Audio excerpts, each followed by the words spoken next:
புதுச்சேரி எல்லை கோட்டகுப்பம் அருகே பேக்கரியில் மாமூல் கேட்ட இருவரை போலீசார் பிடிக்க முயன்றபோது கை கால் முறிவு ஏற்பட்டுள்ளது. இந்நிலையில் மாவுக்கட்டுடன் இருவரையும் பேக்கரிக்கு அழைத்து சென்று போலீசார் விசாரணை மேற்கொண்டனர். இது தொடர்பான விவரங்களோடு இணைகிறார் இந்த செய்தியாளர் கிருஷ்ணா. கிருஷ்ணா, வணக்கம். என்ன நடந்தது, முழு விவரம்?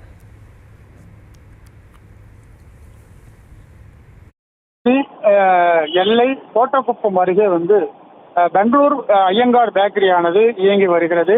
இந்த பேக்கரியில் நேற்று 3 பேர் கொண்ட ரவுடி கும்பல் மாதந்தோறும் 5000 தர வேண்டும் என்றும், அப்படி தரவில்லை என்றால் கடுமையான ஒரு விவாதத்தை ஏற்படுத்த வேண்டும் என அவர் எச்சரிக்கை கொடுத்திருக்கிறார்கள்.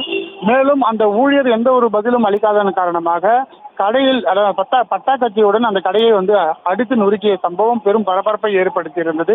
இது சம்பந்தமாக முத்தியால்பேட்டை காவல்துறையினர் இந்த விசாரணை மேற்கொண்டு சிசிடிவி காட்சிகளை ஆய்வு செய்தனர். அந்த ஆய்வின் அடிப்படையில் சின்னக்கோட்டகுப்பம் அப்பு என்கிற ஜவஹர் உள்பட 3 இந்த சம்பவம் நடத்தியிருப்பது தெரிய வந்தது.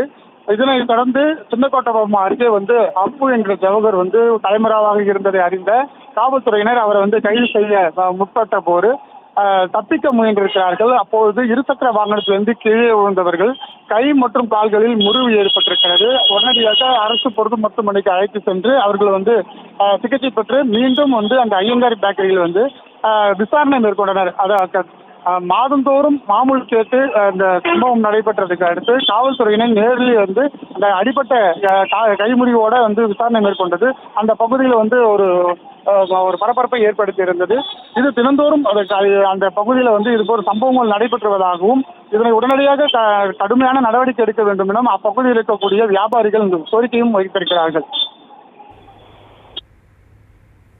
விவரங்களுக்கு நன்றி கிருஷ்ணா.